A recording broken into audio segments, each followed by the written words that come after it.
대북전단 살포와 북한의 강경 대응으로 남북 관계가 악화되면서 이를 우려하는 교계의 목소리가 높아가고 있습니다. 기독교계는 교회가 남북 대결 구도를 극복하고 상생 방안을 찾기 위한 역할을 고민하고 준비해야 한다고 강조하고 있습니다.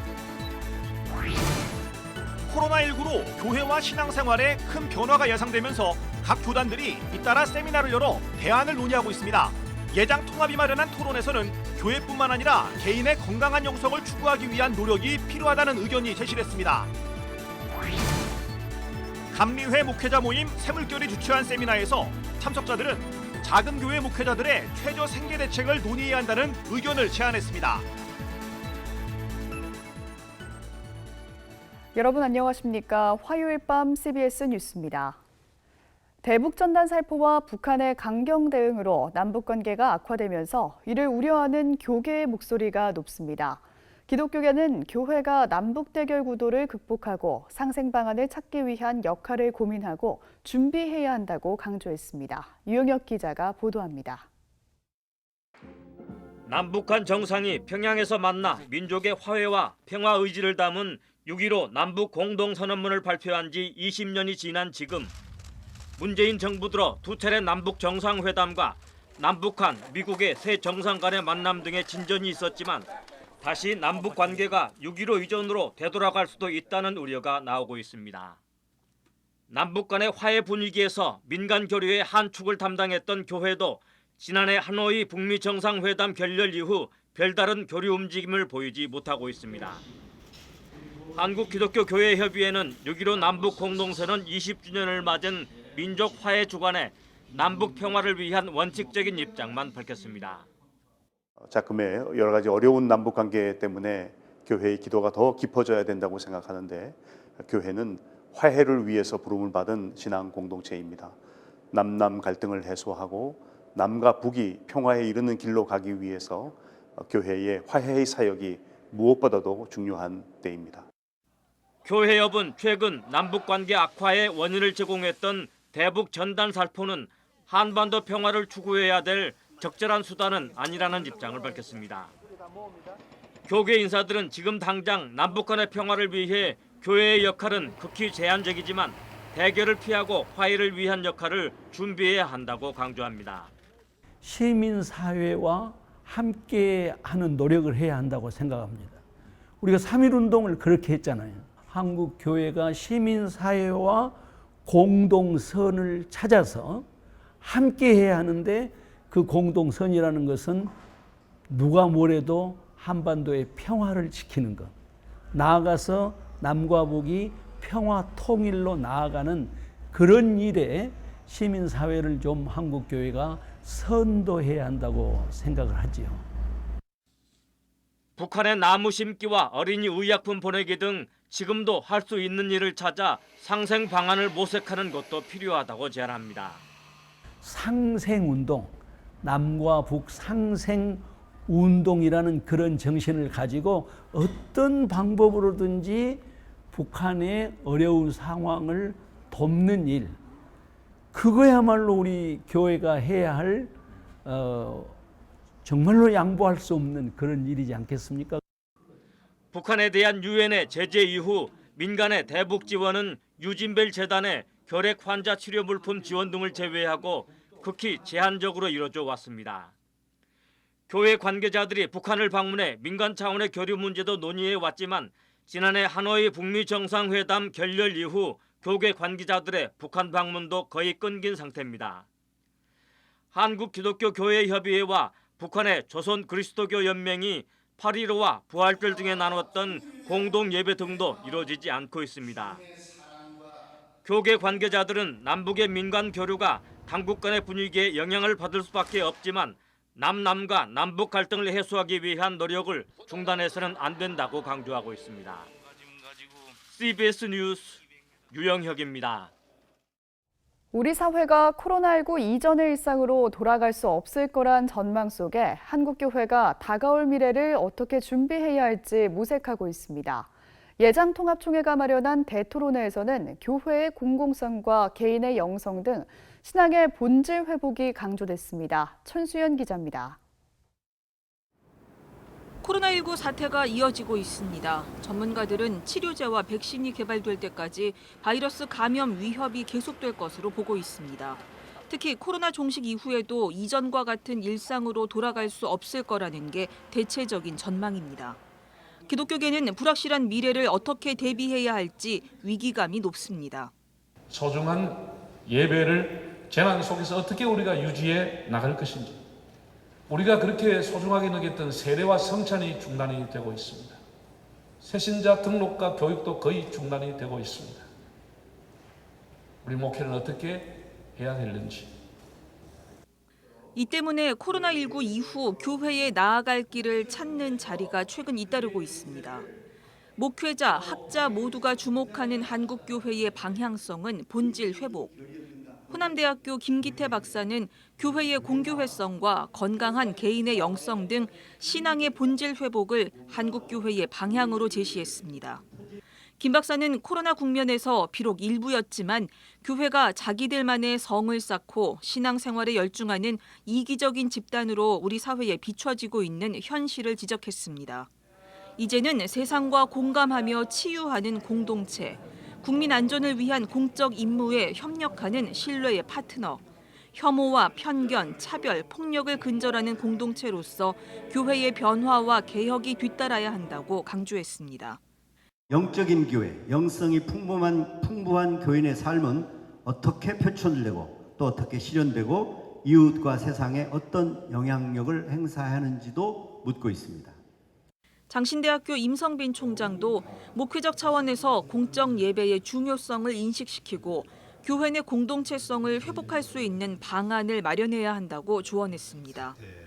이 밖에도 온라인 예배와 소통 등 디지털 시대에 맞는 사역, 작은 교회들을 위한 지속 가능한 대안, 이단 집단에 대한 대책과 실천의 방안 등도 한국 교회가 모색해야 할 과제라고 토론자들은 입을 모았습니다. 한편 사회학자인 김호기 박사는 코로나 이후 사회를 전망하면서 팬데믹으로 인한 세계적인 경제 위기, 비대면 문화 확산에 따른 디지털 격차, 자연과 공존하는 생태적 삶의 실천 등을 과제로 제시했습니다. 무엇이 코로나19 이후의 시대 정신이 될 수 있을 것일까? 그것은 인간과 자연, 개인과 공동체, 그리고 이성과 영성에 대한 새로운 성찰, 새로운 공존이라고 저는 생각합니다. 박양호 문화체육관광부 장관은 변화하는 사회 속에서 교회의 새로운 역할을 당부했습니다. 사회적 우울감과 고립감을 해소하고 공동체를 회복하기 위해서 교회가 해야 할 역할이 무엇인지에 대해서도 심도 있는 논의가 되기를 기대합니다. 교회만을 위한 대안이 아닌 시대의 공적 책임자로서 교회의 깊은 성찰과 실천이 요구됩니다. CBS 뉴스 천수연입니다. 감리회 목회자 모임 새물결이 주최한 세미나에서 참석자들은 작은 교회 목회자들의 최저 생계 대책을 논의해야 한다는 의견을 냈습니다. 이순규 기자의 보도입니다. 코로나19 이후를 준비하기 위해서는 교회 안에서도 기본소득 논의가 활발해져야 한다는 주장이 나왔습니다.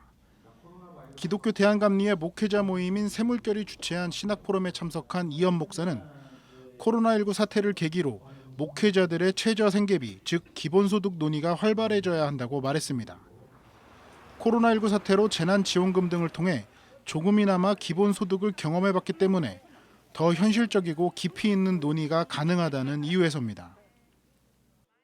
이제는 이 문제를 교단 안에서라든지 어떤 이제 기본소득의 맛을 우리가 조금 봤으니까 재난소득이라고 하는 것에 대해서 좀 이런 문제가 우리 교단 안에서도 좀 더 활성화되어야 되고 공식적으로 좀 논의가 되어야 한다라고 하는 겁니다. 하지만 기본소득 논의는 교계 안에서 아직 걸음마 단계에 불과합니다. 한국기독교교회협의회와 한국기독교장로회 정도가 기본소득과 관련한 논의를 시작한 정도여서 구체적인 방안이 마련되기까지는 시간이 걸릴 것으로 보입니다. 이현 목사는 이어 코로나19 장기화로 인해 많은 목회자들이 온라인 예배가 현장 예배를 대체할 것이라는 걱정을 많이 하지만 괜한 기우일 뿐이라고 일축했습니다. 교인들은 온라인 예배를 현장 예배의 대안 정도로 생각한다는 겁니다. 한국교회 교인들은 이 공동체성에 대해서 끊임없는 자기 갈망들을 가지고 있고 또 그것에 대해서 소홀히 하지 않는다. 오히려 목회자들이 더 좀 안달이 난 측면이 있어요. 이 목사는 코로나19 이후가 절대 비관적이지 않다며 교회의 역할이 중요한 시기라고 말했습니다. 또 다른 발제자로 나선 감리교 신학대학교 박일중 교수는 코로나19가 교회에 던져준 신학적 특이성이 있다고 지적했습니다. 그동안 사회의 위기가 찾아오면 사람들은 마지막 피난처로 종교를 찾았지만 코로나19 사태는 오히려 교회가 위기의 온상이 되고 있다는 인상을 주기에 충분하다는 겁니다. 박 교수는 개인의 영혼 구원이라는 도식이 총체적인 위기에 빠졌다며 개신교적 종교성이 우리 시대 위기의 대안이 아니라 문제가 되고 있다고 지적했습니다. CBS 뉴스 이승규입니다. 대한예수교장로회 합동총회 총회 교회 자립 개발원이 코로나19로 어려움을 겪고 있는 미자립 교회 목회자 자녀들의 학자금과 예배당 임대료 지원을 한 차례 더 추진하기로 했습니다. 예장합동 총회 교회 자립개발원 법인이사회와 8개 권역위원회 임원들은 최근 세로남교회에서 모임을 갖고 하반기에 미자립 교회 목회자 자녀 50명을 선발해 200만 원씩 지원하기로 했습니다. 총회 교회 자립개발원은 지난 3월에도 미자립 교회 목회자 자녀 50명을 선발해 각각 200만 원씩 학자금을 지원한 바 있습니다. 아울러 예장합동 총회교회 자립개발원은 예배당 임대료 지원 사업도 한 차례 더 펼치기로 하고 코로나19 장기화에 따른 목회 역량 강화를 위해 온라인 교육 플랫폼 구축도 돕기로 했습니다. 수도권에서 코로나19 집단 감염이 잇따르면서 정부가 수도권 방역 강화 방침을 유지하기로 한 가운데 한국기독교 목회자협의회가 이달 말 개최하려던 전국 수련회 일정을 10월로 연기하기로 했습니다. 한목협은 정부 방역 정책에 자발적으로 동참하기 위해 25일 개최 예정이었던 전국 수련회를 10월 29일로 잠정 연기한다고 밝혔습니다. 한편 한목협과 한국기독교 언론포럼이 공동으로 주관하는 포스트 코로나19 연구 프로젝트 1차 발표회는 예정대로 25일에 진행하되 시간을 축소하고 장소를 서대문 교회로 변경해 온라인 실시간 중계로 진행할 예정입니다.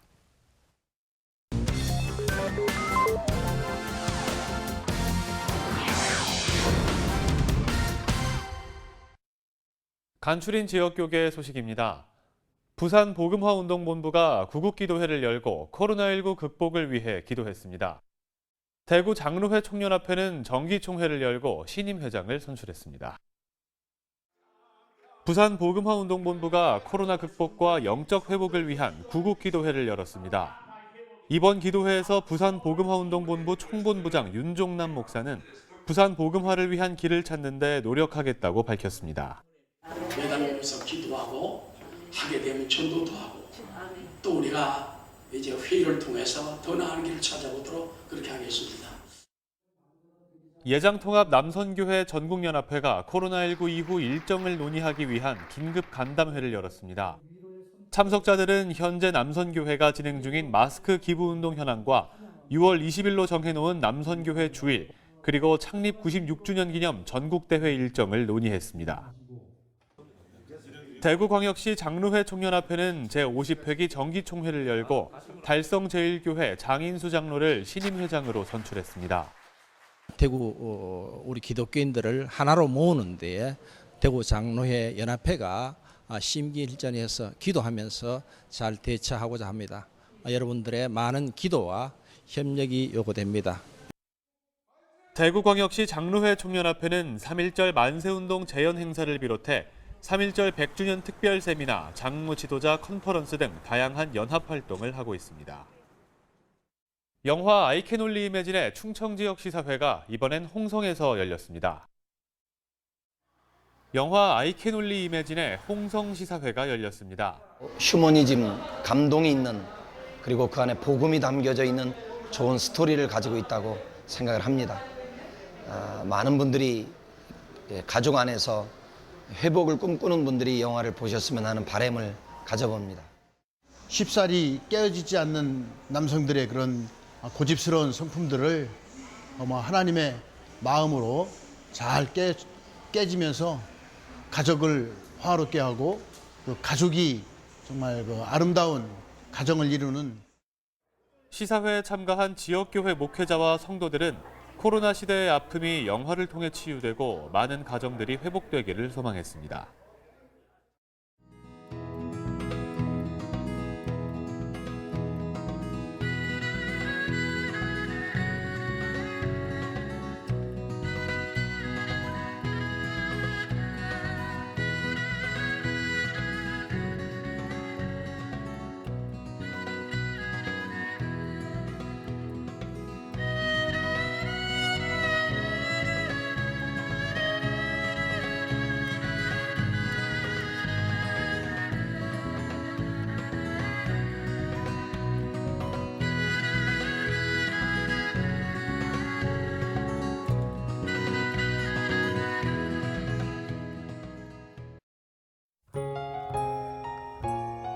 날씨입니다. 내일은 전국에 구름이 많은 가운데 제주도엔 낮부터 비가 내리겠습니다.